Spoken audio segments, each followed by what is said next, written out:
big day of college hoops here on Fox starts with the #1 team in the land, the UCLA Bruins, against the Indiana Hoosiers from Assembly Hall in Bloomington. One of the best home court advantages in the women's game. They get over 10,000 a contest in ball Assembly Hall in Bloomington, and today it is the site of the Hoosiers hosting the #1 team in the land in the UCLA Bruins. Let's get you the starting lineups powered by Ram Trucks, built to serve. Well, we set it up before the break, but for UCLA, it starts with Lauren Betts inside, and don't forget about Kiki Rice. Both of those players, preseason all-conference, they are spectacular. Indiana, they kind of do it by committee. A lot of balance for Terry Moore and the Hoosiers. Yeah, and maybe the centerpiece for them as of late, Yarden Garzone. She had a little bit of an injury scare in their last game, but has practiced the last couple days. She's back in the lineup and leading this Hoosiers team in scoring. A lot of experience. Sydney Parrish, the most experienced, the grad student in her 5th and final season in Bloomington. Well, a historic start for Corey Close at UCLA. Corey Close, the winningest coach in program history. Been 8 straight NCAA tournaments, 6 of those Sweet 16s. Never the Final Four, but they feel like this year in Westwood they've got a chance to do that.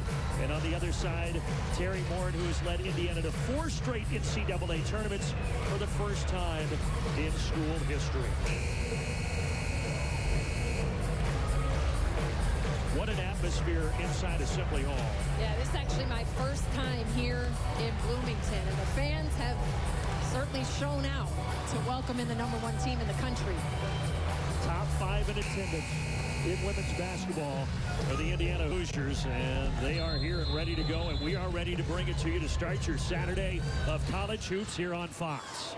Betts with a height advantage at 6'7", and UCLA wins the tip. First meeting is Big Ten opponents in this new structured Big Ten this year with 18 teams. Right inside to Betts and right into the basket. And that's what we talked about coming in on the air. Lauren Betts gets her post position. They opt for a little bit of a one-on-one matchup, and she just has her way inside. And there is Garzone. That's the player you mentioned, Kim. Had an injury scare in the win against Wisconsin, but looked pretty healthy right there. Yeah, she is such a talent. Now emerging as more of a leader on this team in her junior season at 6'3", can score from anywhere on the floor. But the big thing to watch is this matchup inside. Can Indiana handle the size of UCLA? Rice off the mark. And we see it right there. The glass, the rebounding is going to be a big thing to watch. Yeah, we talked to Terry Morin before the game. She said UCLA gets about 50% of their own misses. She wants to bring that number down to about 25% today, but a quick second chance, and Gabriela Jaquez with the 2. Basketball fans know that last name at UCLA. Her older brother, Jaime, was a top 10 scorer at UCLA, now playing in the NBA. So for UCLA, it's a size advantage. For Terry Moore, and as you were kind of talking about, they want to get the ball and go quickly. Yeah, that's what she's liked about this 6-game win streak for Garzone, but she really likes the pace they're getting out and playing with, and she knows that that starts with getting stops and rebounding, like you see here. Kiki Rice, a miss at the rim. Shea Chesky, the Penn State transfer. The foul before the shot. Even though Chesky's going to try to lobby, it will not count. That's too bad because Chesky is a foot smaller than Lauren Betts, so that was an impressive finish over the top, but they're going to get the bump on Jaquez. But we still have to show love to 5'7" finishing over the top of 6'7". Chesky was excellent in her 2 years at Penn State, and now a great addition to this Indiana program. Garzone trying to bully her way inside, fading, connecting. Yarden Garzone, I'm telling you, she has the full package, the skill set at 6'3". We saw her attempt a 3. Now we've seen her just take it into the post, driving on that one-on-one matchup. Gardner, great three-point shooter, but off the mark there. Indiana, again, they love to get it and go. Indiana really has been filling it up. 83 points in the blowout win here last time out against Wisconsin. This is Chloe Moore McNeil, one of the veterans, gives it up. Meister, not necessarily known for that range, and she's off the mark. Gardner will pull again. UCLA a little out of sorts, and you and I were talking before we went on air. Look, for UCLA, first time in the Big Ten making this trek. It's 9 a.m. according to their body clocks out west. Yeah, it's going to be interesting to see how they react today for warm-up. Is their first time stepping foot in this building, shooting on these rims. They actually took the floor much later than we're used to seeing. We're hearing maybe there were some bust issues. We didn't see a player take the floor for warm-ups until 53 minutes on the warm-up clock. So we'll see how that impacts their start. Bus driver made a wrong turn on the way to the arena as they get used to the Midwest terrain here. There's the block by Betts with that long arm at 6'7". You see her mobility, the ability to switch onto a guard and step out and contest. And right back into Betts, spinning and scoring. And the crowd wanted an offensive foul, but no whistle. Yeah, I think that could have gone either way. Maybe a little bit of a dip of the shoulder, but was certainly sold a little bit on the Indiana side. Janiah Barker, such a good defender here as she marks Garzone, who fires a three, but short, out of bounds, and it belongs to UCLA. Here's Lauren Betts. I think that's a good no call. I think she was just bigger in that matchup. I don't think she really dipped that shoulder or elbow into the defender, but that clip shows you just how difficult it is going to be, not just for Indiana, for opponents all season long if you don't have the size, height-wise, to match up with her, which very few teams do. And Lauren Betts, top 5 of the conference, not only in scoring, but rebounding, blocks. She really makes the engine go for Corey Close.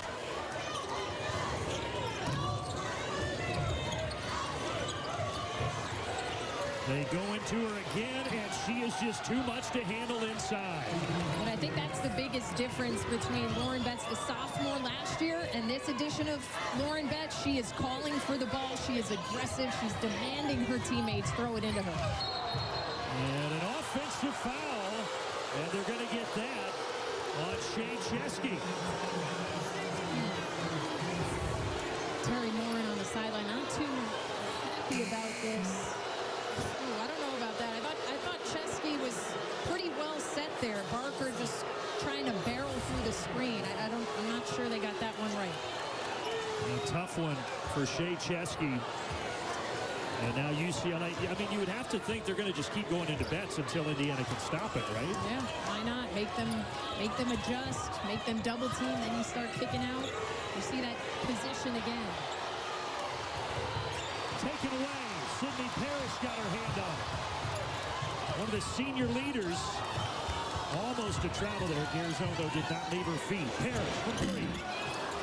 Neither team been able to connect from long range. Barker, crowd wanted to walk. And then Betts almost went over the back. And it is a little helter-skelter right now at Assembly Hall. Ultimately a foul on Janiah Barker.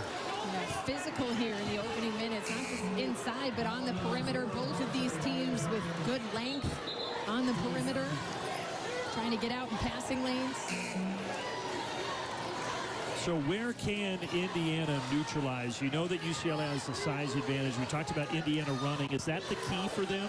I think that's a big part of it, is rebounding and getting out and not allowing UCLA's defense to set up. But if they do have to go against the half court, you want to get that ball moving, force them to shift, to try to create some openings on drives or playing inside and out to get some more open looks from three against the length of UCLA.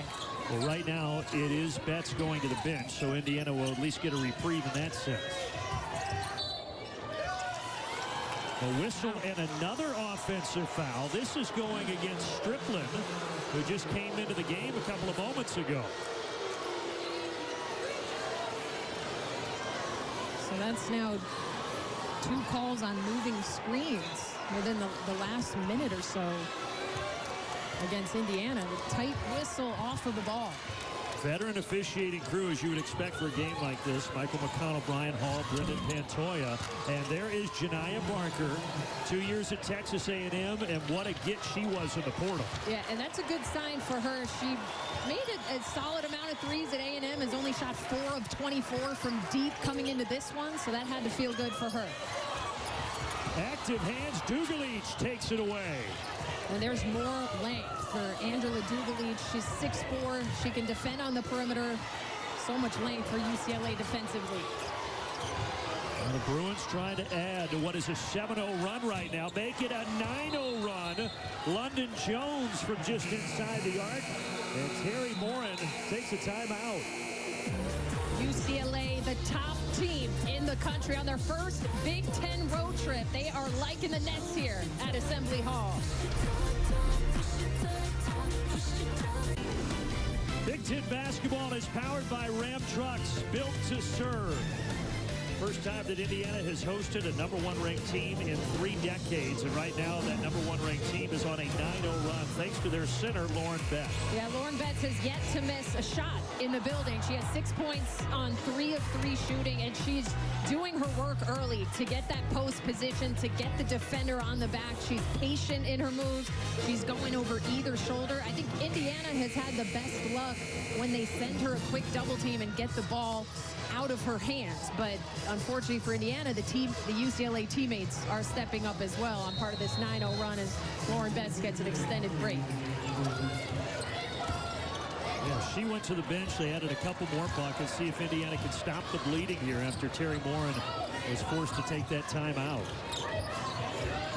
But this is a UCLA team that's not only 14-0, they have beat their opponents by an average margin of victory of 31 points. Yeah, they have just been decimating teams.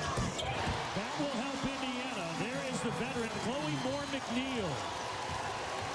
Moore-McNeil going to be a big factor in this game. She's been around this program for 5 years. She's the type of player you need to help settle the team down in a moment like this. A fifth-year senior her entire career here at Indiana. That's a rarity this day and age. And she almost got a steal there against Arnesalo. Arnesalo, though, gets to the rim and puts it up and in. Arnesalo, a really tough freshman. Not sure if she's widely known yet on the national scale. She should be. And Terry Morin is not happy about this. Nobody came back to help. Parrish couldn't get the ball in, so within the last minute, Indiana uses 2 timeouts. And this is just frustrating. A really nice take for Arnesalo. The help is late. Moore-McNeil is denied. Nobody else notices. Nobody comes to release. Terry Morin has to burn another timeout. First time for me seeing UCLA in person.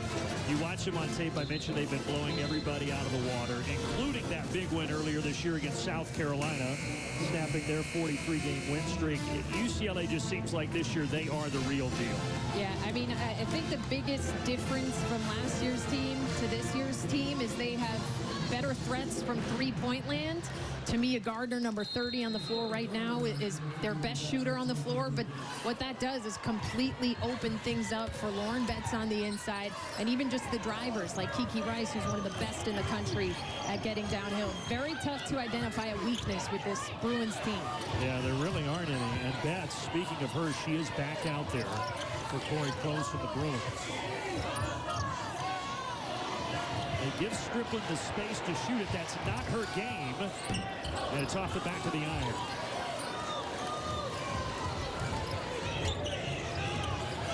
Indiana just 1 of 6 from long range here to start. A foul inside, and that is going to go against Strickland. So now she's already picked up 2, and that's one of the players they're relying on to defend Lauren Betts. Lily Meister going to come back in, the starter.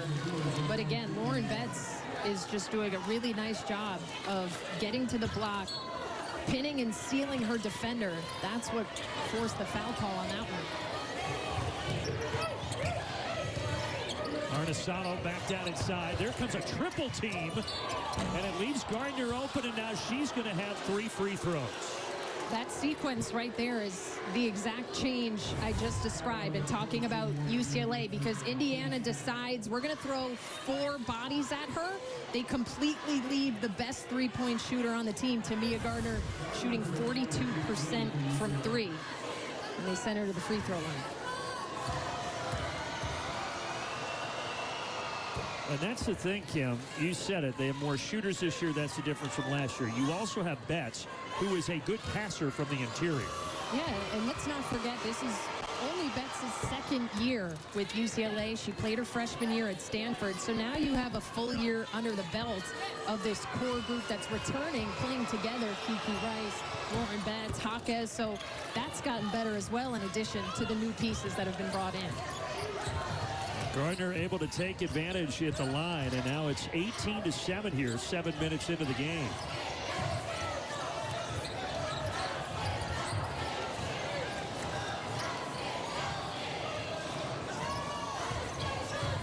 Sydney Parrish comes to get it. Drives, great pass. Meister wide open. Really nice patience offensively for Indiana there. Parrish, known as a three-point shooter, keeps her dribble alive to draw that double team. I think they've got to keep trying to get into that paint a little bit to force some things open. Meister, such a big role this year after the departure of Mackenzie Holmes, the All-American. Arnesalo, long range, no good. And a rebound comes down to Bargesser. Lexus Bargesser pushes. There's Garzone. She will take it. And she knocks it down. And Brandon, what started that whole sequence was 4 black jerseys crashing the defensive glass. They did not allow UCLA to get the O board. It allowed them to get out and run in pace. And look at Parrish with a steal. And as she was passing it, she was being held. But Indiana all of a sudden with a little burst of momentum. They committed to the defensive rebound. Bargesser getting the ball to the middle of the floor, changing sides. And Garzone dialing up the triple. She can be dangerous from there. And then back-to-back possessions, defense to offense. Little life for the Hoosiers. Here is Lexus Bargesser. A lot of speed for the junior out of Michigan.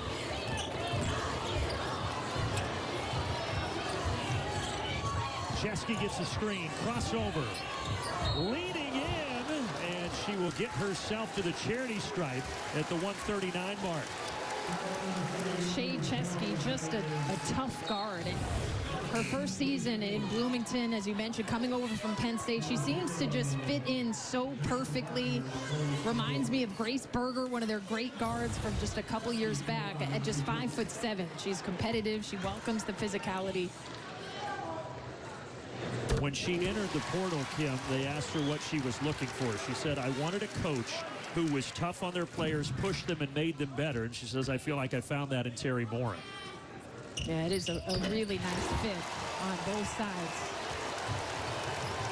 Well, all of a sudden, from down 11 to back within 4, a 7-0 run for the Hoosiers.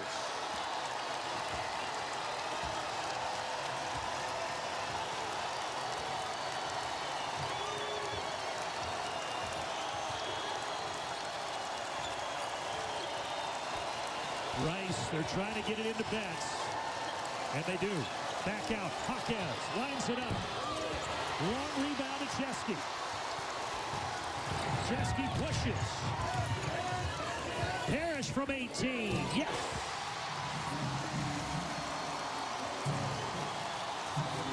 Another really nice sequence that started on the defensive end. They shaded in a little bit on Betts because there weren't three-point threats on the outside, and it paid off. Inside of a minute in the first quarter, Rice had it knocked loose. And an offensive foul on Kiki Rice.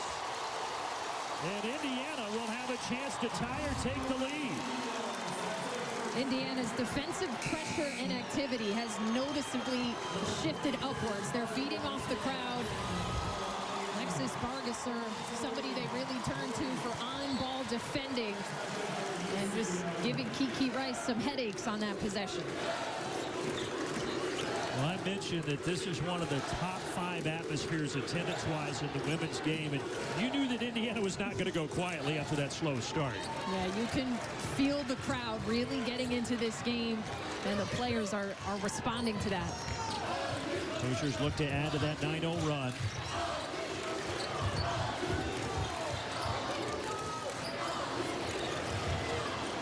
Meister, backdoor pass, Betts takes it away. I was just going to say I would consider some back doors because UCLA really overplaying on the perimeter, but nice recovery from Betts. Just about a second difference here, shot and game clock. So Kiki Rice will take some air out of the basketball. The junior from D.C. gets a screen, step back three. Rebound Indiana, final seconds of the quarter. More McNeil from half court. But Indiana on a 9-0 run to get within 2 after the first 10 minutes. Number 1 UCLA. First time Indiana's hosted a number 1 team in 30 years, and we've got a good one on Fox. In the books here in Bloomington, let's go inside the huddle with Corey Close. Refocus. We're settling, right? We're settling for jumpers. That inside-out one to you was a great jumper, okay? That one, we didn't even try to attack the paint. Get Bill behind seals, go inside, then have it come out, then you got the green light, all right? You can't settle. UCLA just 1 of 7 from 3, and they are a team with threats on the outside, but Corey Close wanting her team to be smarter about when they're taking those looks, knowing their strengths. That last one was probably a force from Kiki Rice. She's one of the best drivers in the game. She's okay with really anybody taking a 3 if they're going inside out, if they're shifting the defense. But I think an important message from her to not get too stagnant as Indiana has come right back into this game. 9-0 run for the Hoosiers, and how about the rebounds being even right now? Yeah, that was Indiana's biggest concern in this game. UCLA, the best rebounding team in the country in terms of margin, almost a plus 20. So a really good awareness of defensive rebounding for Indiana in the first quarter. Getting toward the end of the shot clock, more McNeil off the back of the iron. Now, UCLA really established Betts early with those 6 points, but then Indiana turned the water off. See if they can get their center back and going here. Bad pass. Dugalich. And everybody's still going after it. UCLA able to keep the possession. But the shot clock did not reset. Dugalich from deep. And there's Betts on the offensive glass. But it's going to be a tie-up. Henna Sandvik, the junior from Finland, is able to get in there to secure it. And again, the defensive pressure on the perimeter is noticeably different for Indiana than in the opening minutes of the game. And that's important, too, because you want to make the passes inside to Betts harder. You want to take away the vision. They're getting up into the bodies of the guards, and that's why they're having a hard time finding their 6'7" center. Dugalich tries to drive on more McNeil. Tough attempt at the finish. It's been such a physical game so far, and we've got another tie-up. So this time it belongs to Indiana. But it's kind of the DNA of both of these coaches. They are hard-nosed coaches, and they have hard-nosed players. Yeah, without a doubt, there's certainly similarities to these two teams in terms of how hard they play, the personnel they have. Two coaches who have done a really nice job at their schools for some time now. Yeah, both programs really have elevated themselves over the last decade. They've been a regular in the Sweet 16, but neither's been able to break through to the Final Four. Certainly UCLA has that capability this year. And there's a foul with 5 on the shot clock going against Hawkins.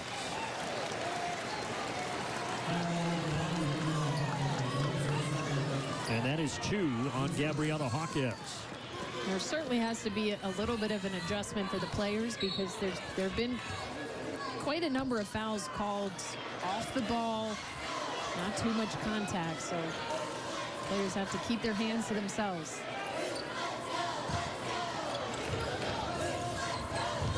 Indiana still on the 9-0 run, trying to tie or take the lead. Shea Chesky backs it up against the defense of London Jones. Drives by her, but then Jones recovers.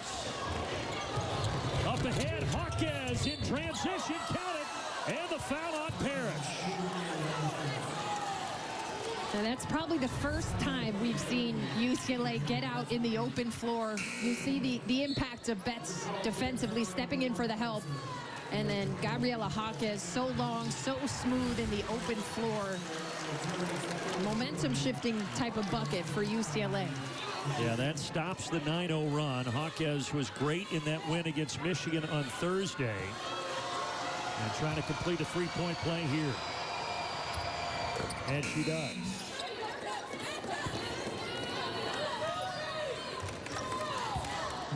Alina Arnesalo returns.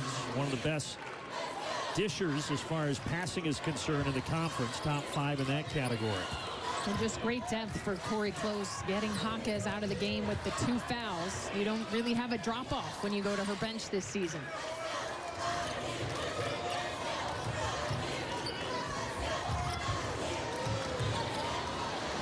Crowd is imploring Meister to shoot it. That looked pretty good, but in and out.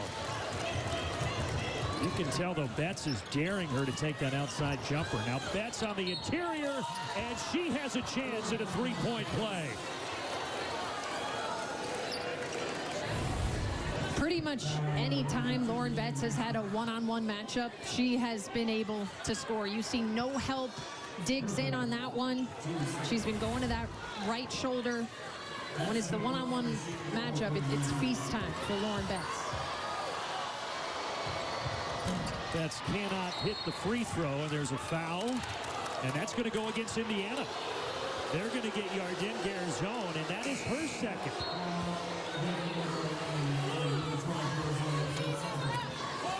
Now this is where Indiana really could use Mackenzie Holmes, their former All-American center. There she is. The problem is she ran out of eligibility, and she's a graduate manager now. Yeah, Mackenzie Holmes, the program's best player of all time. It has to be tough for Terry Morin to see her down there but not be able to call her number. So she certainly would be defending Betts if she was out there. Strickland, though, is able to get the stop there. More McNeil from the wing. A little long, and a rebound comes down to Arnesalo.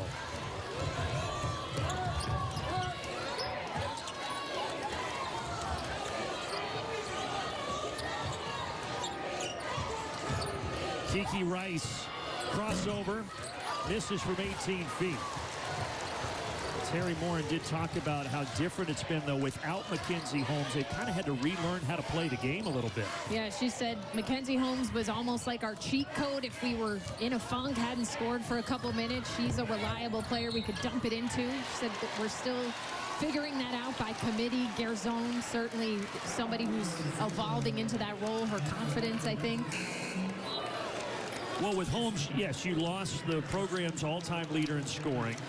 And you lost also a great leader and such an inside presence that's just so rare. Like Betts is rare, and Mackenzie Holmes is rare. You just don't see those players very often. Yeah, and you don't think about it as much on the defensive end as well, but she was such a presence inside there, and now players having to step into bigger roles and try to stop a player like Lauren Betts. Strickland mid-range jump shot, no good.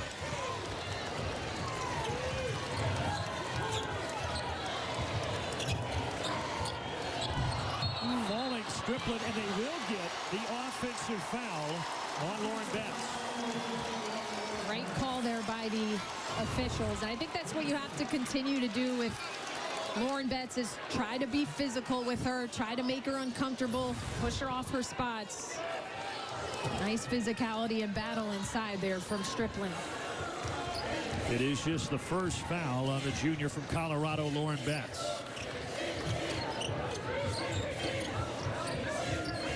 Indiana yet to score here in the second quarter, and they're not going to score on this possession. That is another offensive foul.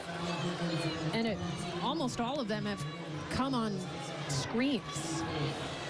We saw a replay earlier. I wasn't sure the call was correct, but right now Indiana really has to make sure they are planted on these screens. Officials are watching it like a hawk. It's a few players now for Indiana with 2 fouls. Chloe Moore McNeil picking up her second. Betts kicks out. Arnesalo, a little long. And Moore McNeil with a rebound. And that continues to be the best bet, no pun intended, for Indiana, is sending a quick double and forcing Lauren Betts to get the ball out of her hands. But a miscue. Moore McNeil double dribble, and so the ball right back to UCLA. Indiana, you have to be so sharp offensively against this UCLA team as they're starting to pull ahead a little bit. When you get your stops on your end, you have to capitalize, protect the ball, something they've been doing very well over this 6-game win streak. Inside, Jamia Gardner has it stripped by Parrish. Well, for two teams that know how to score the basketball, really the defenses have kind of reigned supreme here early. Chloe Moore-McNeil rolls around and out. Things just not falling right now for the Hoosiers. Kiki Rice finding Betts, and Betts will head to the line. Lauren Betts showing some mobility as well at 6'7", running right to the rim. Her junior counterpart Kiki Rice delivering her the pass in time. We haven't seen Kiki Rice score yet, but that is also, Kim, one of the best players in the country. When you put Rice with Betts, that is such a dangerous combo. Yeah, they were the top 2 players in their recruiting class. Now playing together after Betts coming over from Stanford, it's really starting to flourish, that partnership. Betts missing on the second. 8-point UCLA lead here as we get inside of 5 minutes left in the half.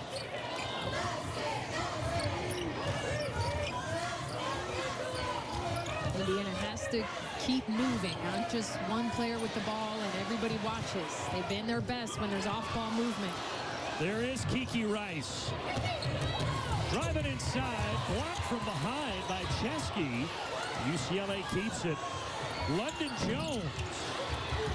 Tapped out. Rice step through, and she's fouled. And that's the type of possession that shows you how UCLA can just continue to come at you in waves. We're going to step aside. UCLA up 8. Coming up on the Ram Trucks Halftime Report, we're going to take an in-depth look at Lauren Betts, top-ranked UCLA's dominant force inside all season, and leading the charge in this one with 9 points so far as we send it back out to you, Brandon and Kim.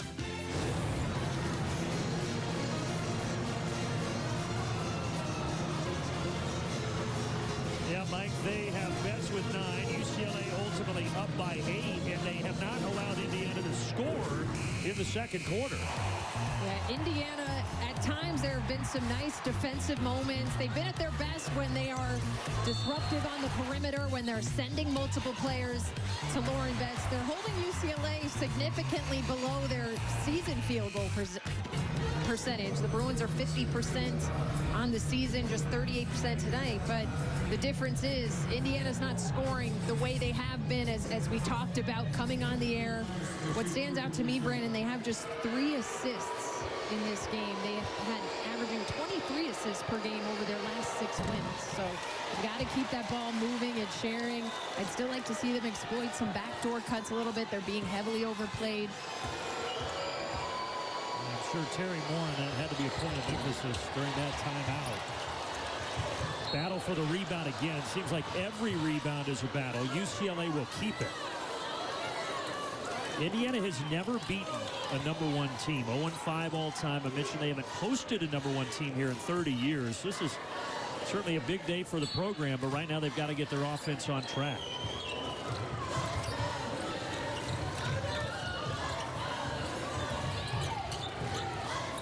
Arnesano back to Kiki Rice.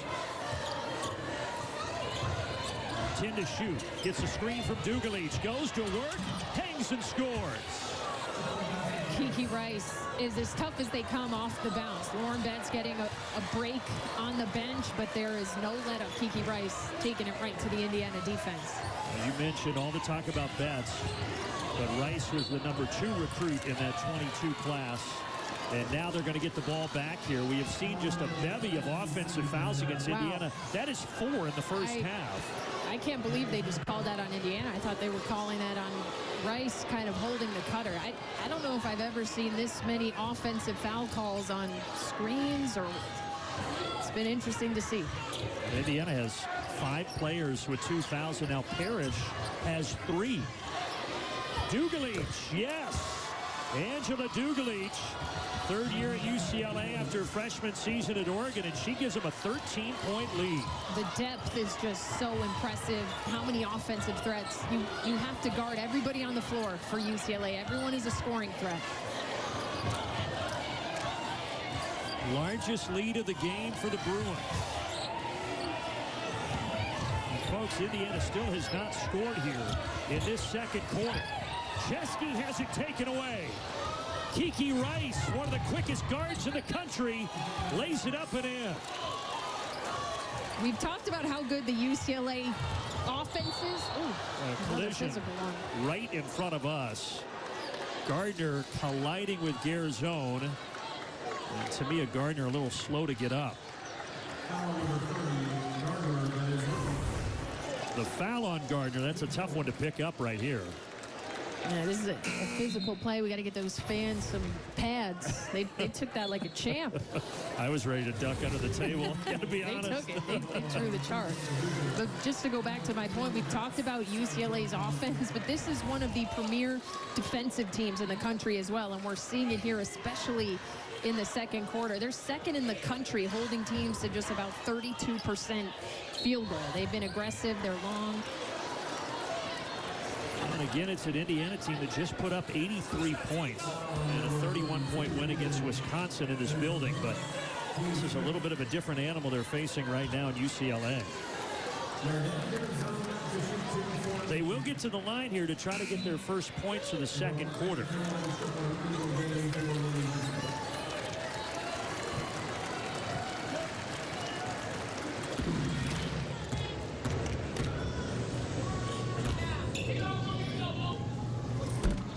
Garzone cannot connect on the first. You mentioned how key she is for this Hoosiers team. Double-digit score all 3 seasons, and she started all 78 games in an Indiana uniform. And she knocks down the second. And I think you see the difference in this game. Yarden Garzone usually has a size advantage at 6'3", but UCLA has the size to match up with her on the perimeter in this matchup. They're making things really tough for her and everybody. Rice turns the corner and can't connect.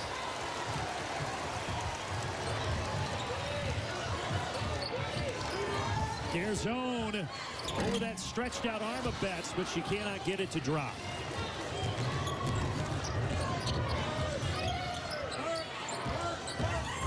Arnesalo, that was a tough shot, scooping it up and in with a right.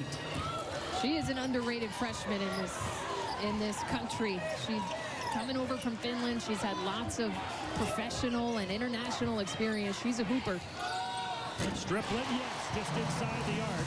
So there is Indiana's first field goal of the second quarter, and it comes nearly 8 minutes in. And that would certainly help if their bigs can stretch out a little bit and pull Betts out of the paint just to open some things up for the players inside. Dugalich down inside to Lauren Betts. Double comes, but they're going to get a jump ball. The arrow will keep it with UCLA. And it's been a consistent theme. Anytime Indiana has sent a double or a triple on the catch, good things have usually happened for them defensively. They get Betts to bring it down low. UCLA, by the way, they did send Tamia Gardner into the locker room after that collision, so maybe checking her out for an injury. Shot clock at 5. Rice goes to work. Spinning. Oh, that was pretty. Could not connect. Excellent play, though, by Rice, but the ball belongs to Indiana. Yeah, she's frustrated. That was a gorgeous move, but unfortunately she's not going to get the highlight. It's rolled out, around and out. I feel like just for the confidence of the Hoosiers, this is a big 90 seconds. Yeah, they got to get a couple possessions flowing, a couple shots made. Striplin will try it. Way off the mark. Offensive rebound, though. And Lamondola knocked to the ground. Able to save it to Moore McNeil. Step back 3, no good for Chesky. And everything was just crowded there. I thought they had the opportunity on the second chances to spread things out a little bit, but they stayed tight. Betts has it blocked by Striplin. Inside of a minute here in the first half. In front of over 10,000 at Assembly Hall in Bloomington. Lauren McNeil needs a friend. She gets it out to Chesky. Bad pass. Turnovers, a little bit of a bugaboo for Terry Morin's team here in the first half. The UCLA guards are really impressive to watch defensively. They're staying in front of ball handlers. They are chasing over the top of screens. It's a big part of why Indiana just cannot get much going here offensively in the second quarter. This might be about as well as UCLA has defended so far this season. That was a point of emphasis after the win against Michigan for Corey Close. Her team has responded today. Dugalis, they say that it is an offensive foul. Juliana Lamandola taking the contact for Indiana.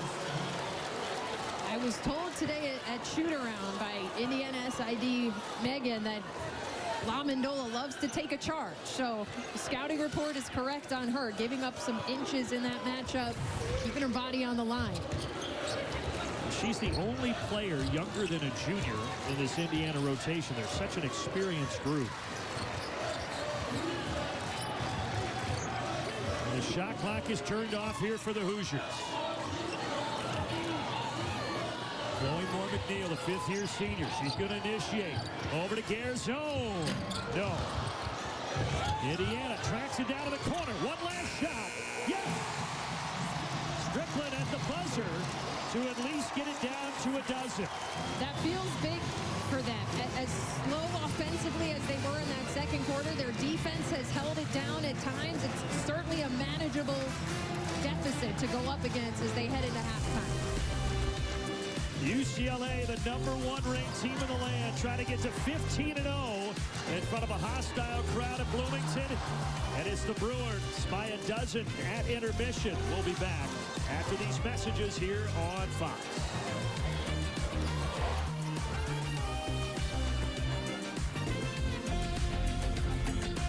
UCLA Bruins with a 33-21 advantage.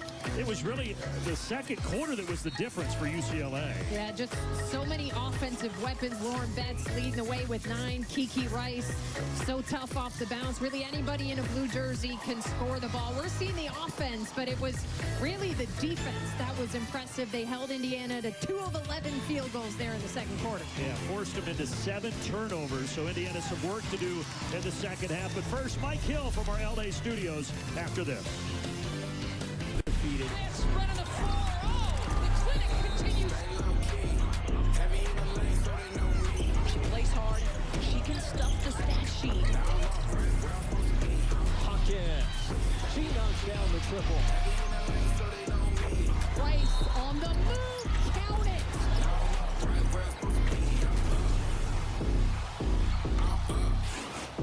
Welcome to the Ram Halftime Report, sponsored by Ram Trucks, built to serve. Lauren Betts dominating as usual for the #1 team in the nation.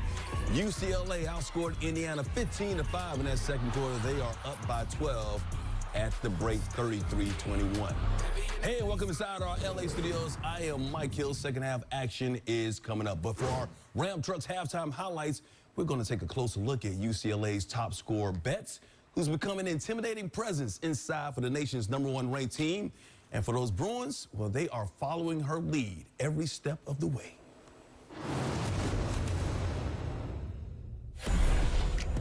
One advantage UCLA has is their 6'7" center, Lauren Betts. Simply put, one of the best players in the nation. Lauren dominates every single time she's on the court. I think my inside game, obviously, rim protector and just a bucket getter, I guess you could say.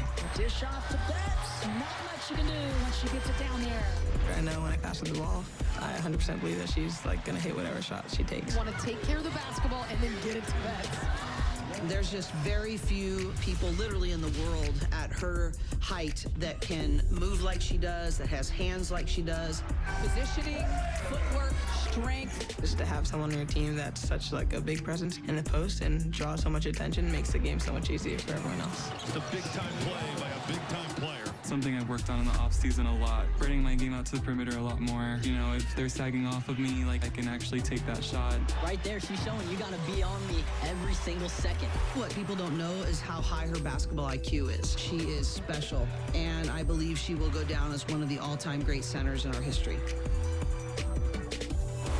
She is definitely a force down low for the #1 team in the nation, trying to stay undefeated. You see the next 4 games. They got Purdue on Tuesday, then Northwestern, Penn State, then out of conference game with Baylor, 3 p.m. on January 20th. That game actually on Fox. We got some business to take care of right now in Bloomington, though. Kiki, do you love me? Kiki cooking with rice right now to steal and the layup. Her team up by 12 at the half, second half. Coming up momentarily.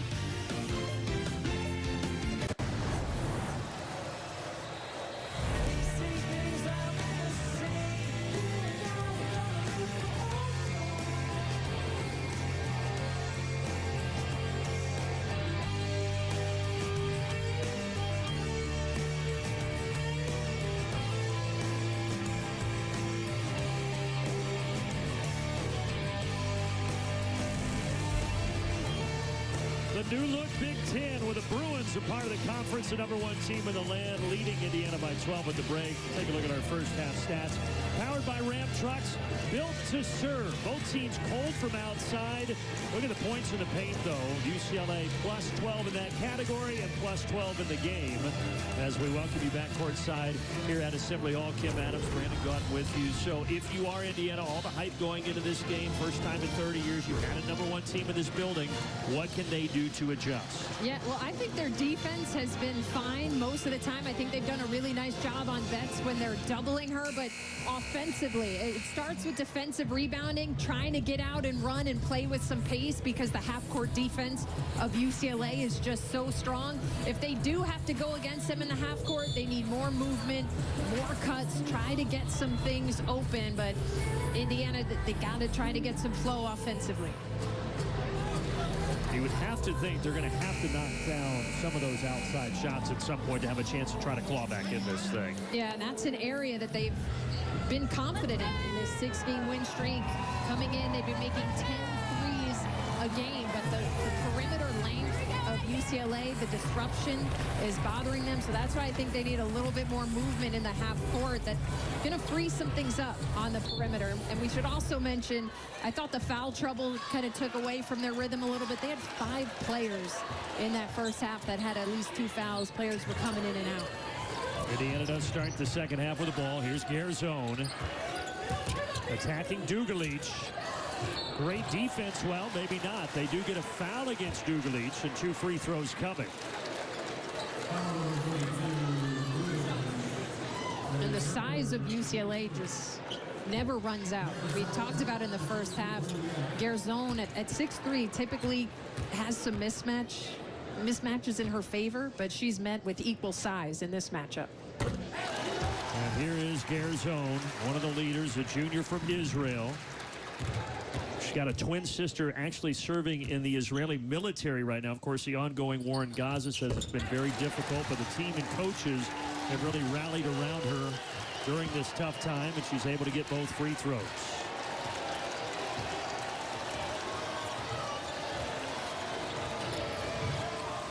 Dugalich gets it over. Wide open was Hawkes, but she won't take the shot. Here's Betts. Closer look. Misses with a left hand. And a tie-up. Dugalich was able to get in there, and that is going to keep the possession with the Bruins.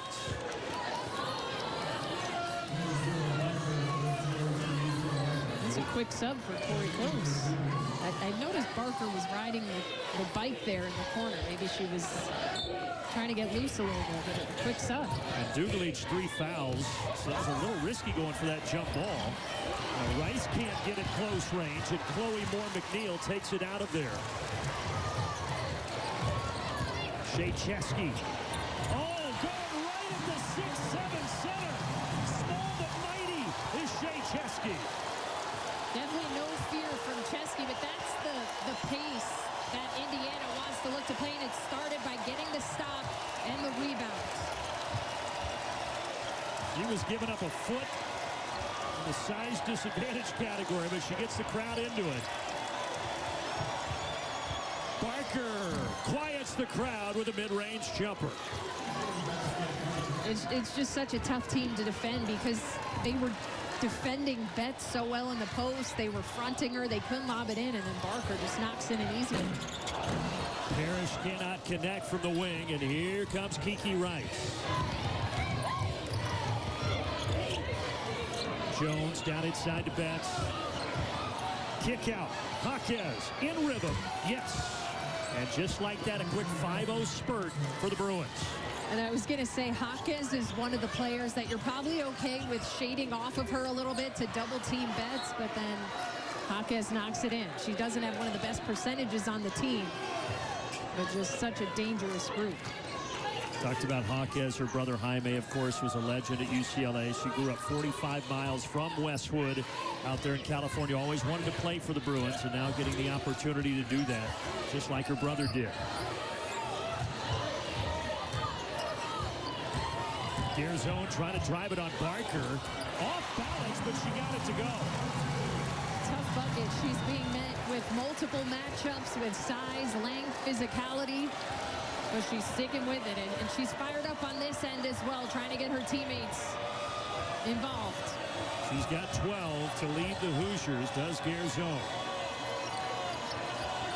Barker in and out.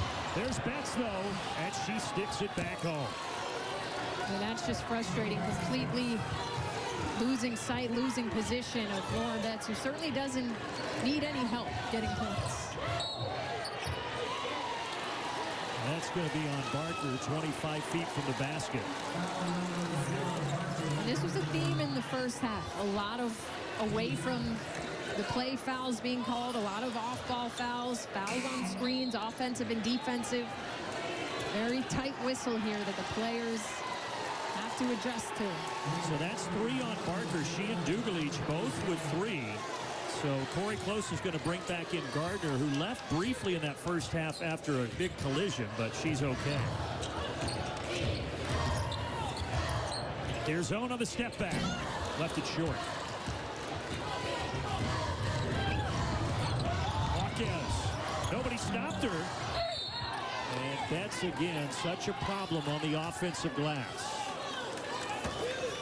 You have to be aware of where she is. A second time in a row now where she has just had inside position on the offensive rebound. Oh, and by the way, there's going to be another Betts. Her sister Sienna, 5-star recruit, is going to be there next year for UCLA.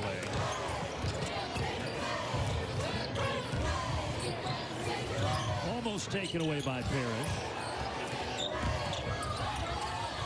Betts fading and hitting from 10 feet. You simply can't defend that if you don't have the size to match up with her. She gets a little separation and just a smooth finish over the top of 2 defenders. She's got 13 now to go along with 8 rebounds.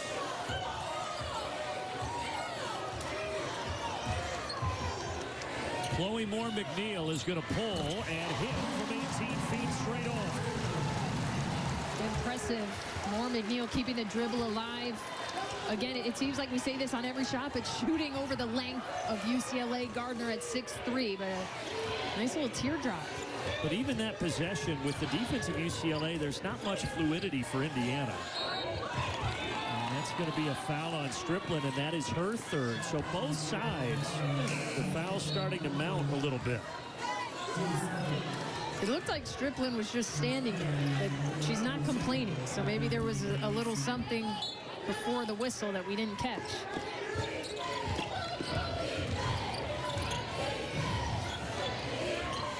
Well, you know where they're trying to go, back into Betts, but Parrish with a soccer impersonation, kicking it to stop the clock.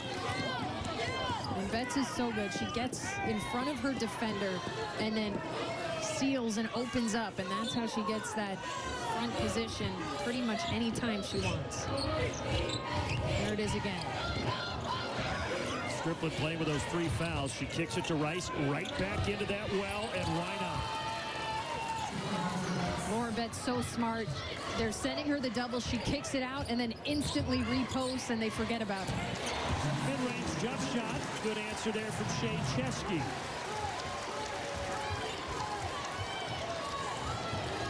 UCLA, number 1 ranked team in the land, trying to get to 15-0. Coming off a win against top 25 Michigan program. Indiana does get the steal here, but then Rice takes it right back.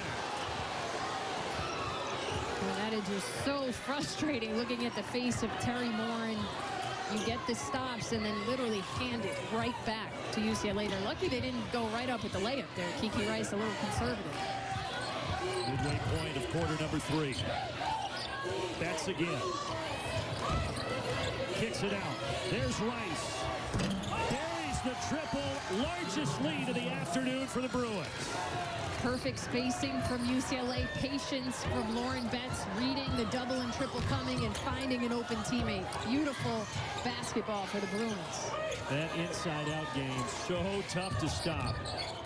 And now Indiana able to get a bucket again from Chloe Moore McNeil, who's starting to heat up.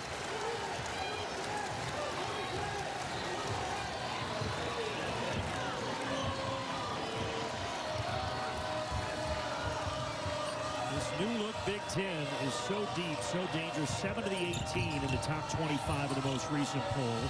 Headlined by these Bruins. That's great pass. Gardner cuts to the rim and lays it in. There's Lauren Betts summed up. We've seen her score when she wants to, and then we've seen her be patient, see where the double is coming from, and finding a teammate the last couple of possessions. Now, Lauren McNeil right now trying to put Indiana on her back.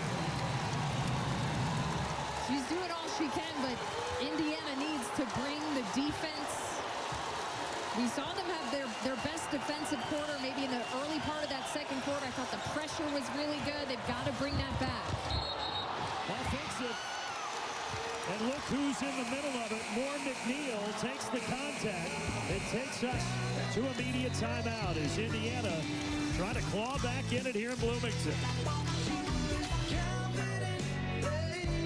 Historic Assembly Hall. UCLA, number 1 in the land, up 13 right now over the Indiana Hoosiers. Well, last season, Kyle Owens hit a game-winning shot at the buzzer to lead UC Riverside to victory, and now he is unfortunately in the fight for his life against leukemia. He is the son of former UCLA Bruin and Los Angeles Laker Keith Owens. Keith, a member of our Fox family for over 25 years, and son Kyle is seeking a bone marrow transplant, and you can help Kyle and others searching for donors by visiting bethematch.org, or you can text "Do It for KO" to 61474. Certainly our thoughts with the Owens family during this difficult time, and we are all pulling for you, Kyle. Back here at Assembly Hall, Indiana, a little bit of a spurt, but still down 13. Yeah, I mean, they're playing pretty much even here in this third quarter. Much better third quarter than the second, where they had just 5 points. But the difference in this game is going to be, can they consistently get stops on the other end and just stop the waves of this UCLA team? Chloe Moore McNeil, as of late, has been the offensive spark. Right now it's Chesky giving it up to Garzone. Good shot fake. Drives baseline and scores it off the glass. Garzone, such a wide array skill set. She's been defended really well. They're all over her, but keeps the dribble alive to get the lay-in. Indiana's hit their last 5 shots to get this down to 11. Left Hawkes wide open. There's Betts again on the glass.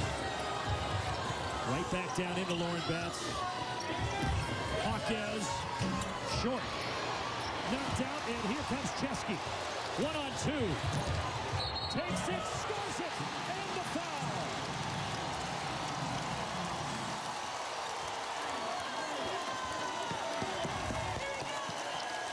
Shea Chesky, when I was watching film to prepare for this game, I felt like I was watching her in fast forward on double time.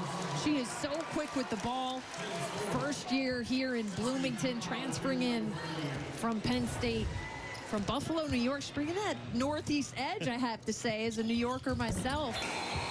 Well, Terry Moore loves the toughness of Chesky, and you can see it. Yes, she's undersized at 5'7", but she can play on both ends, and she's got this down to an 8-point deficit. It has been impressive to see how determined she is at getting to the rack when she wants to.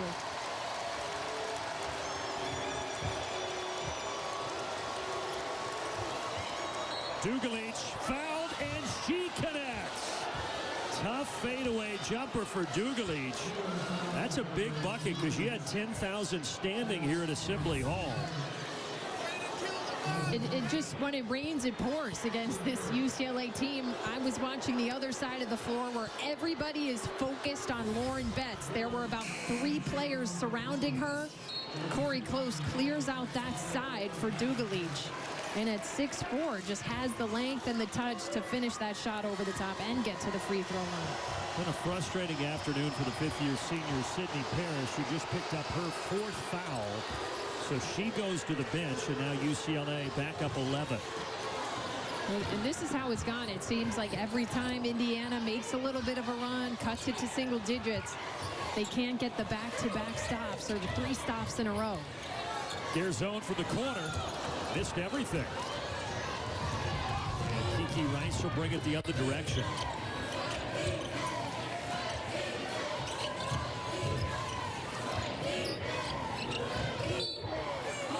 If that's on Strickland, that's going to be her 4th foul, and it is. So now you've got Parrish and Strickland with 4. And Strickland saying, making the motion that going to speak to the official too. She says Betts is hooking me with her elbow. I mean, it's just such a battle inside because Betts worked so hard to get her position. It certainly just have to throw your hands up sometime as a defender if you're not going to get the call. So the Tennessee transfer Strickland to the bench. Meister returns for Indiana. Dugalich pull up. And a rebound to Meister. This Hoosiers team 6-game win streak. Trying to hang with UCLA, but Betts and UCLA right now too much. Rice slips it into Hawkins. Dangerous team in transition. The slightest defensive lapse. I thought they picked up Kiki Rice a little bit late there. They allowed her to get to the free throw line. And then nobody finds Hawkins. Those two are as good as it gets in transition. You have to mark them at all times. Kiki Rice, one of the best guards in the country. Just a tremendous pass. Meister follows that miss up for 2. Inside of a minute here in the 3rd quarter. Betts. Count the bucket and the foul. The crowd wanted an offensive foul, but they don't get it. It's on Lily Meister. Yeah, we're gonna let's take a look at this one. I thought it was maybe a little bit of a flop. I don't think Lauren Betts had anything to do with Meister falling down. So as much as Assembly Hall doesn't like that one, I think it was actually the right call. 17 now for Betts, 10 rebounds, another double-double. She misses the free throw, and now we have a foul on Dugalich, and that is her 4th. Foul trouble really starting to mount on both sides here.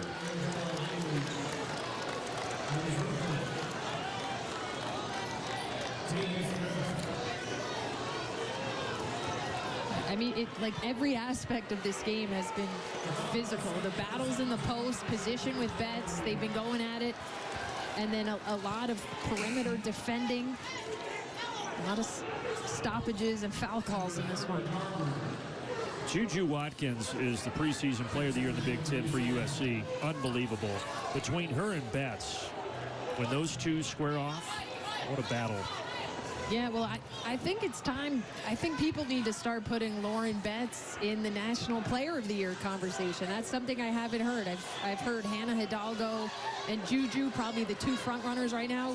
Rightly so. Those 2 have been amazing. But I don't think you could understate what Lauren Betts is doing for the #1 team in the country. They don't need her to score 30 because they have so many players. She only plays 28 minutes a game. But she's certainly playing like a first-team All-American at a minimum. Well, and you said it, even when she's not touching the ball, her presence, she demands so many bodies inside, it opens up everything for her teammates. She's getting a rare breather right now as Garzone misses the first of 2. Corey Close has done a really nice job of assembling the right pieces around her this season. 1 of 2 for Garzone.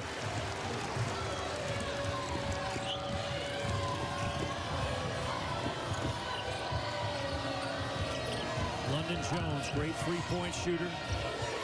Down inside, here's Janiyah Parker, but she lost it. Shot clock off here. Indiana can hold for 1.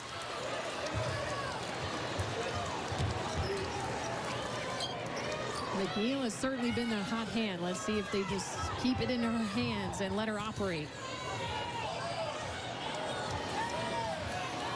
Inside of 10 seconds, now she goes to work. Guarded by Dudley. Gives it up. Garzone. A long rebound to Dudley. And that is how quarter 3 number ends. Quarter number 3 ending with UCLA up a dozen over the Indiana Hoosiers. Defense still reigning supreme. UCLA has had it clamped down on that end against Indiana. They'll try to get to 15-0 when we return. On and on. Can't understand how it lasts so long. I must have in the books in Bloomington. Our game summary sponsored by Progressive. Get slam dunk savings today. 12-point game, and the big difference continues to be inside. Points to the paint plus 12. Tell you what, though, Garzone trying to keep Indiana close. Yeah, she has been well defended today. She has had to earn every single point she's gotten. She's up to 15 points. We did see her make that 1-3. That's really the one area she hasn't been able to get going today. She shoots 40% on the season, just 1 of 6, but I would attribute that to the incredible length that she's being met with on the perimeter. That's why she's gotten most of her points on the run, on the dribble, getting to the rack. They're going to need her and some of her teammates to step up here to overcome 12-point deficit heading into the 4th. Indiana still has not been able to connect from deep. Just 3 of 15 from long range today. For UCLA after this, so go up to West Lafayette to take on Purdue. That's part of the new scheduling format in the Big Ten. More McNeil missing from deep. And I think that new format makes a lot of sense. You kind of do these tandem road trips to make it easier with the cross-country travel. Yeah, I think so, especially when, you know, you think you're coming to the Midwest, but you're really on East Coast time. 3 hours here in Bloomington. As we mentioned, it was really a 9 a.m. tip for the Bruins this morning, but they don't seem bothered by it. Now they jumped out to a 13-4 lead. They've led ever since. They will get tomorrow and Monday off. They'll play Tuesday at Purdue before heading back out to California.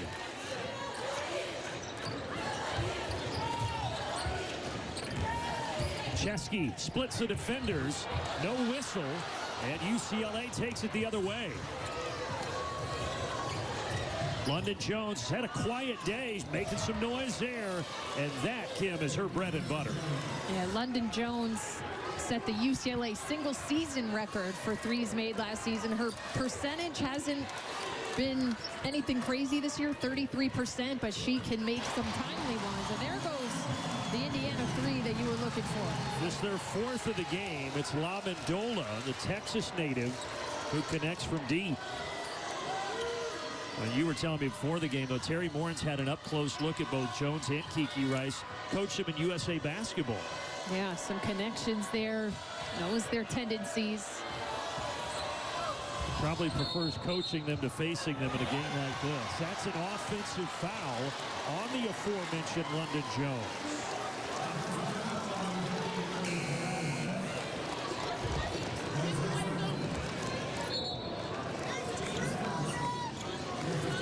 So Betts back in. She was trying to get an extended rest over there, but Corey Close is going to return her with a 12-point game.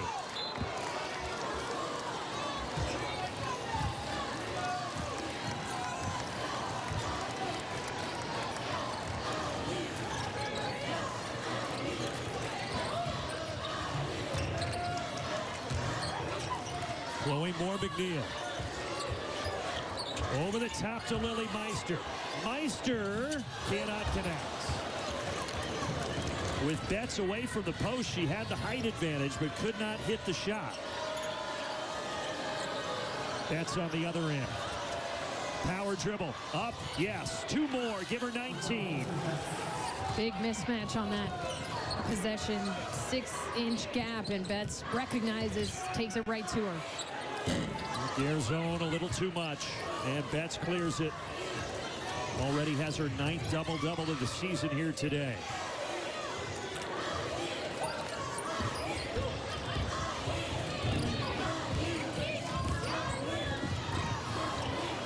Chesky so pesky. She's got the steal. Up ahead to Moore McNeil, who lays it in. I don't know if it was intentional, but I liked the rhyme there. It was not. Pesky Chesky. I'll take it. Back to a 12-point game, but can Indiana get closer? You said it. UCLA's had an answer every time today. This time, deep three. That's an air ball.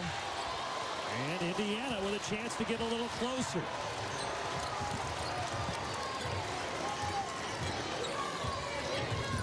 Moore McNeil's had a big second half. She wants to go one-on-one with Gardner.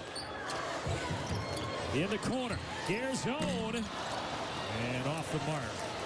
Crowd was ready to explode, but not to be. And she's been really good from 3 all season. She makes about 3 per game. We mentioned at 40%, but the length that she's been met with on the perimeter is tough to get them up and in this matchup.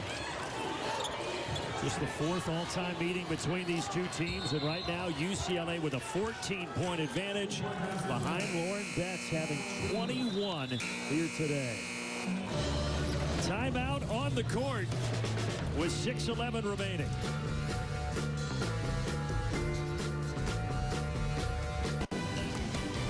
Big Ten basketball is powered by Ram Trucks, built to serve. 6:11 left in the 4th quarter. Brandon Gordon, Kim Adams with you at Assembly Hall. And Kim, really the difference in this ball game, you go back to that second quarter when Indiana scored just 5 points. Yeah, they went cold, and it has really haunted them because you look at those other 3 quarters, and they played the #1 team in the country even. They're battling here in the second half. But UCLA, a team that can just wear you down because you can't take a possession off defensively. They keep coming at you offensively. They're bringing players in off the bench. But still plenty of time in this game. But it sounds repetitive, but Indiana they need to get consistent stops in a row. It can't be 1 and then give up a no board and a 3. Got to really clamp down on that end. And they really haven't had an answer for Lauren Betts, who has 21 points and 11 rebounds. A whistle and a foul here against the Bruins. That's going to be on Hawkes, her 3rd.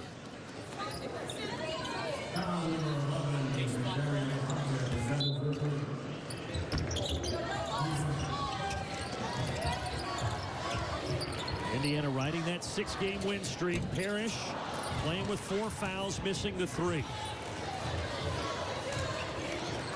But if the Hoosiers want to extend that win streak, they've got some work to do here over the final 5.5.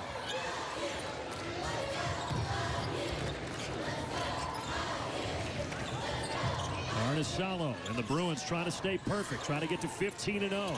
Betts, their leader, with 2 more. And that's just good team chemistry right there. There wasn't a lot of space to get that ball in. She had 3 people on her, but Kiki finds the pocket perfectly.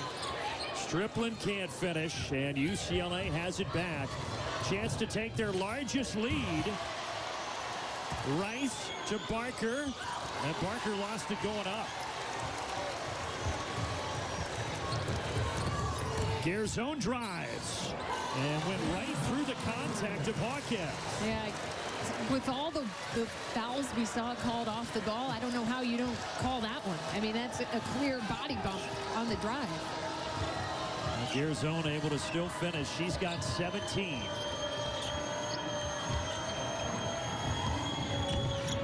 Arnisalo fading in and out. Maybe a little window of opportunity for the Hoosiers. Chesky driving, fouled. Betts got the block, but it was Arnisalo picking up her 3rd foul. Lauren Betts, one of the premier players in the country. She is showing why in this game. 23 and 11 for Miss Betts. Men got next. Tyler Bilodeau, Bruins leading scorer, leading the way for the 15th ranked team in the nation, taking on a Nebraska squad that's tough at home, and they've won 5 in a row. We got it, and you'll get it. Next on Fox, Brandon and Kim. Yeah, great atmosphere there in Lincoln, and it's been a great atmosphere today here in Bloomington, but it is the top-ranked Bruins up by 14 with just 4:25 remaining, and the big reason why, Lauren Betts. She has been an unstoppable force, 23 points on an efficient of 14 nights. So impressed with how she has been fighting and working for her position, because once she catches it that deep in the paint, you can only really throw your hands up. This is her 9th double-double of the season, 23 points, 11 rebounds. She's been impressive passing out of the post, out of those double teams as well. And she has 2 blocks for good measure. She does it all, and her dad, Andy, was a center at Long Beach State, was a second-round pick back in '98. He was 7 feet tall. But Lauren's mom, Michelle, was a volleyball player at Long Beach State. She's tall and athletic, so good genes and an incredible player in their daughter, Lauren Betts. Yeah, it's not just her size, though. She is so skilled. Her footwork, her patience, her ability to pass out. So she's coupled her great genetics with hard work and skill development as well. Quite a combination for the junior. That's a scary thing for college basketball. She still has more eligibility. With a left hand this time, though, off the mark. Less than 4 minutes to play. Does Indiana have a last gasp effort? Norm McNeil's had a big second half for the Hoosiers.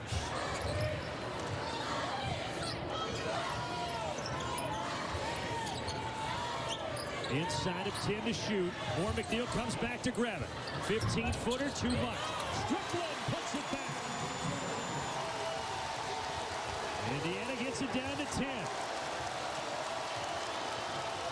UCLA slowing things down. They want to be diligent and using a little bit of clock here. Work for a great shot, and Indiana has switched to a zone defense here the last 2 possessions. Pass inside that zone, and Hawkins is fouled, and you can see the frustration for Caroline Strickland. She just fouled out of the game. She has battled inside today, but she exits with 3:09 remaining. Yeah, Strickland really was doing all she could, battling with Betts for most of the game, and then picks up a tough 5th one. And you said it, you see the frustration on the reaction right away. 2 at the line for Hawkins. Hawkins, not only a great basketball player, was a great softball player in high school. Could have played D1 for softball, but basketball was her passion, and she's able to get her own miss here.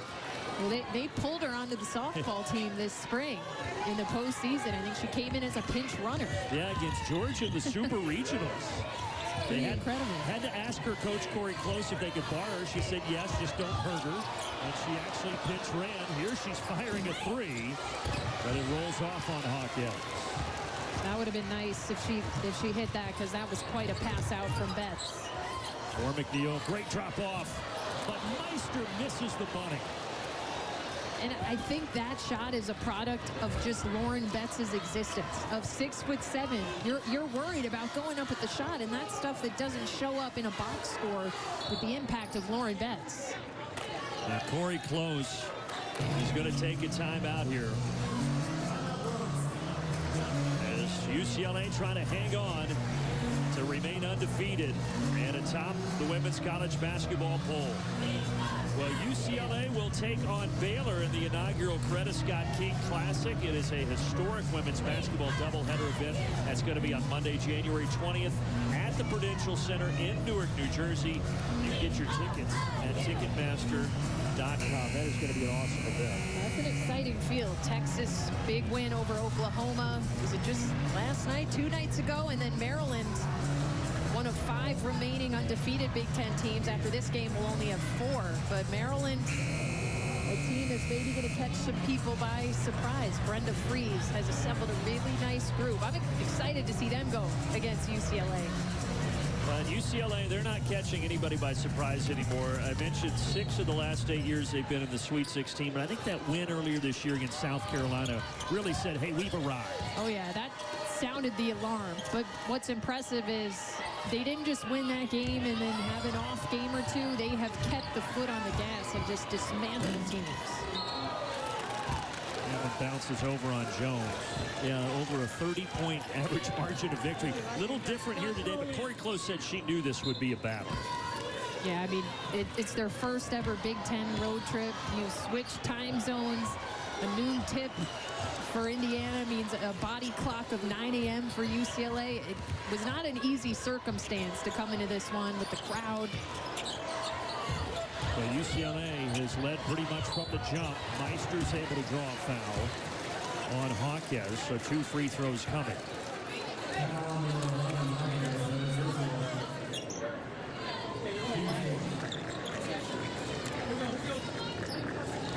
And they'll have to make 2 more trips back east, will UCLA, with kind of pairing those road trips. They'll have to go at the end of this month to Rutgers and then Maryland. They'll go to Iowa and Wisconsin in February. But certainly travel is different in the 18-team Big Ten. And I got to catch up with Coach Close a couple weeks ago. She actually joined us in the FS1 studio, and she said as a result, she kind of scheduled her non-conference more on the West Coast, playing more local schools to minimize the travel, knowing what was going to be ahead in conference play. And they'll also have, as we talked about on January 20th, that battle in Newark with Baylor, which should be spectacular.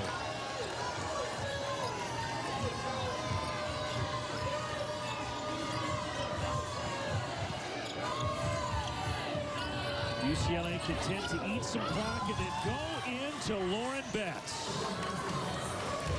Betts just pouring it on. That gives her 25 for the game. Has had no let-up in working for her post position. Well, she has been as advertised and then some as a junior from Centennial, Colorado, Lauren Betts. You talked about it. She went to Stanford, thought that's where she wanted to spend her college career, was there just 1 year, and then goes over, plays with Corey Close, for Corey Close, who she had a great relationship with because Corey Close recruited Lauren Betts hard out of high school. But went to Stanford for a season, transferred in, and the rest is history.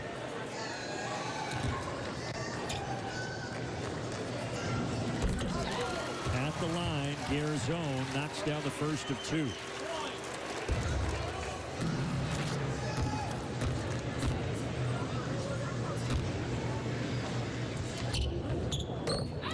That gets it down to 10 with 1:17 remaining.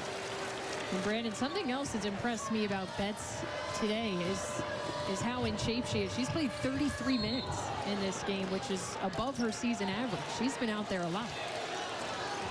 A bump here, Barker's fouled. But I'm with you, Kim. I don't see, look, we're only midway through the season, so there's a lot to still be determined. But you can't keep Lauren Betts out of the National Player of the Year conversation. I don't think you can. I mean, she's averaging about 20 and 10, a couple blocks per game. And like we said, she doesn't need, if she wanted to, she could probably get 30 and 15, but this team around her is so good. I think you have to respect that they're the #1 team in the country. Quite a remarkable year she's having as a junior. Her sophomore year was really good, but confidence-wise, aggressiveness is jumping off the page to me in this junior season. Those other pieces around her when Betts maybe has an off night. Corey Close has other options. Dangerous group. Such a complete team, a deep team. There's the other preseason All Big Ten player, Kiki Rice, who gets fouled with 1:07 remaining. The crowd has moved quite a bit here this afternoon as Sydney Parrish fouls out. Tough afternoon for her, just 2 points. Yeah. Average is 10. And too bad because she's getting back in the groove from an injury. She missed 5 games. She had 2 nice games, but today I felt like her foul trouble just never allowed her to really get into a flow. It was stop and go, in and out. Kiki Rice so good at handling the ball, just working some clock. Now she drives, has it blocked out of bounds with 3.6 to shoot.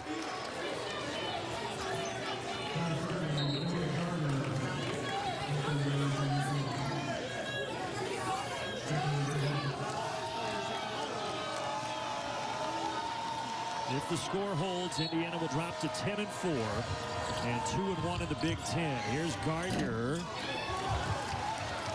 Indiana's got to get something up quickly. LaMendola drive.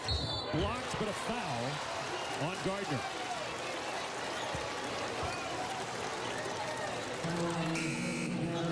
Even if this score does hold, though, I think Terry Morin in Indiana, this is once again a good Hoosiers basketball team. Yeah, this is a team that's certainly coming into their own.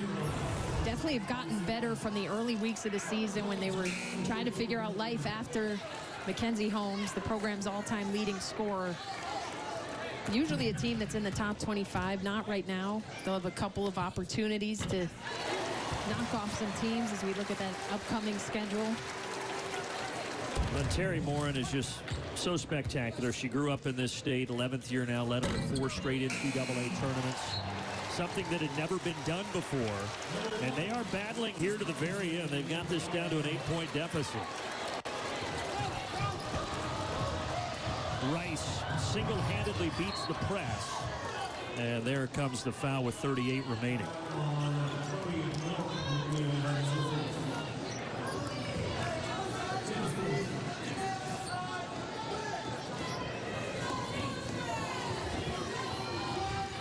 No free throws yet. There is the 5th, so that will put Kiki Rice to the line.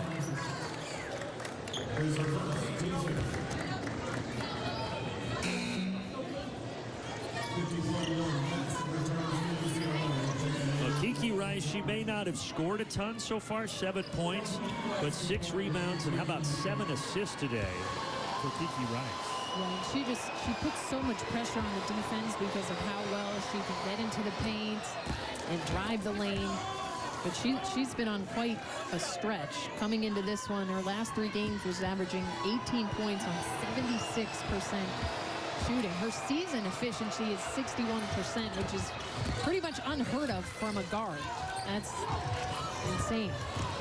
She's also a junior along with Betts in that same recruiting class.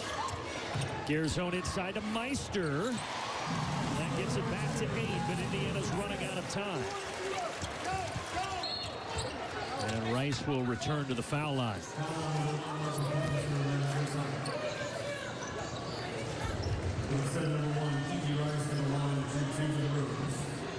But for UCLA, Corey Close said it the other day. She said, we are going to learn really quickly how tough life on the road is in the Big Ten. And they're getting a taste of that today. Looks like they're going to escape, get to 15-0. But the Hoosiers put up a tough fight today. And I think these are important wins for UCLA. You're going to be in a lot of environments like this with tens of thousands of fans booing. There's no let up on the boos. And we've seen them dismantle teams, win by 30 points. They're going to be single-digit games. I think these are the games that are most meaningful to win once you get down to March and postseason play. Rice misses the second. Well, now we'll walk to the other end for free throws. That's certainly not what Corey Close wanted. A foul that will put IU at the line.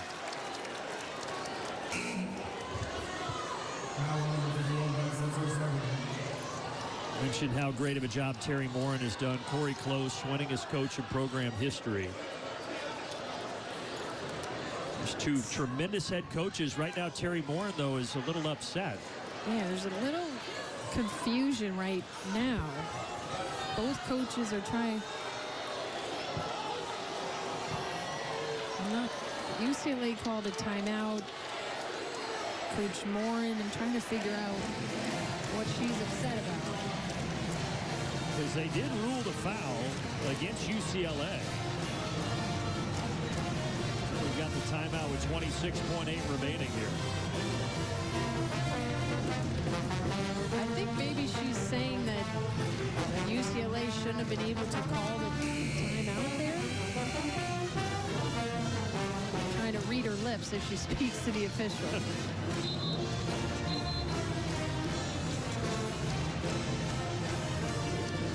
Brian Hall and Terry Morin having an in-depth conversation.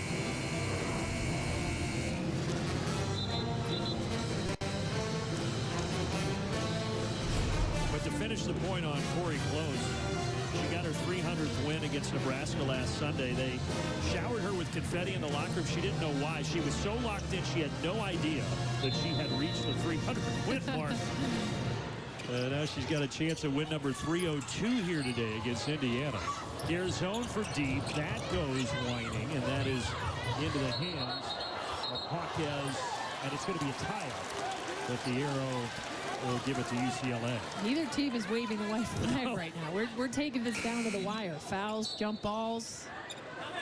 Coach is still subbing in and out. Got another timeout so that UCLA will be able to advance it to their end.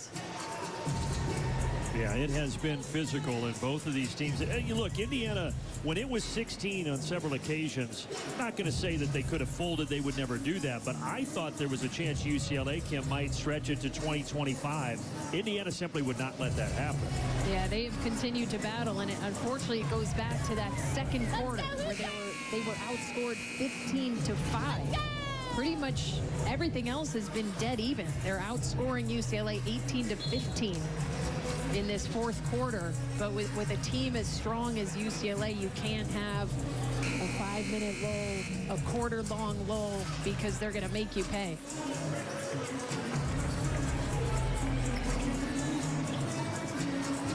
So UCLA ball in the front court. Each team with one timeout here.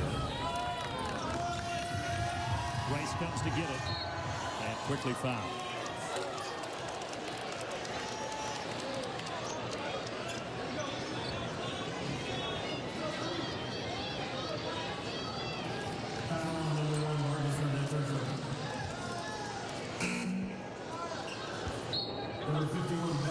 And Kiki Rice back to the line.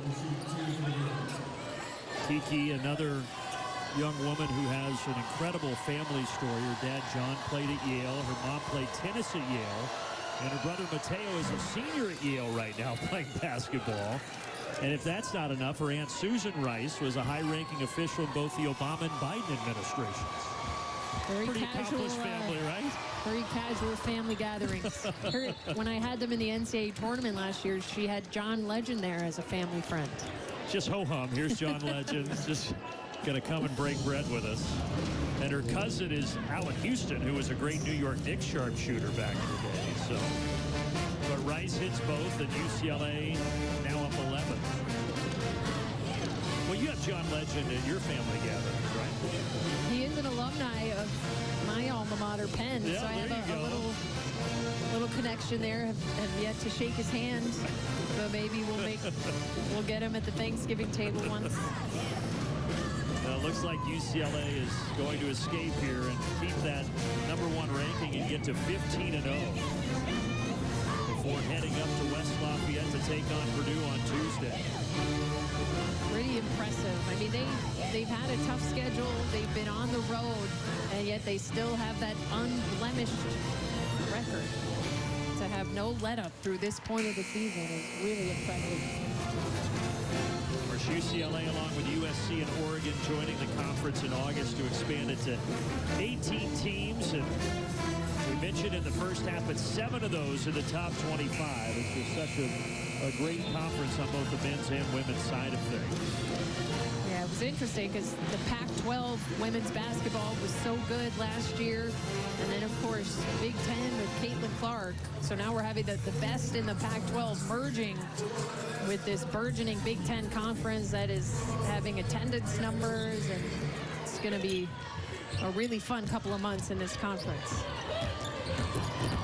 Closing moments of this game. More McNeil inside, kicks it out. And that's a good block by London Jones. And they're not going to foul. And UCLA is going to escape and get to 15-0 with a 73-62 victory over Indiana. Janiah Barker is waving to her new Indiana fans, but impressive for UCLA. Their first Big Ten road trip was business as usual. Credit to Indiana for battling with them, but just too much Lauren Betts, too much UCLA. Betts, 25 points, 12 rebounds to help captain the ship for Corey Close and the Bruins. And they stay perfect and will take that perfect record to West Lafayette to try to get to 16-0 on Tuesday. Indiana drops to 10-4, and that's their first loss in Big Ten play. Terry Morin's club now 2-1 against conference opponents. Thanks to our entire crew doing a fantastic job. Brad Weimer, our producer, Dustin Denny, our director. For Kim Adams and everybody else on our crew, I'm Brandon Gordon. After the break, Mike Hill in our Los Angeles studios for more college basketball coverage on Fox.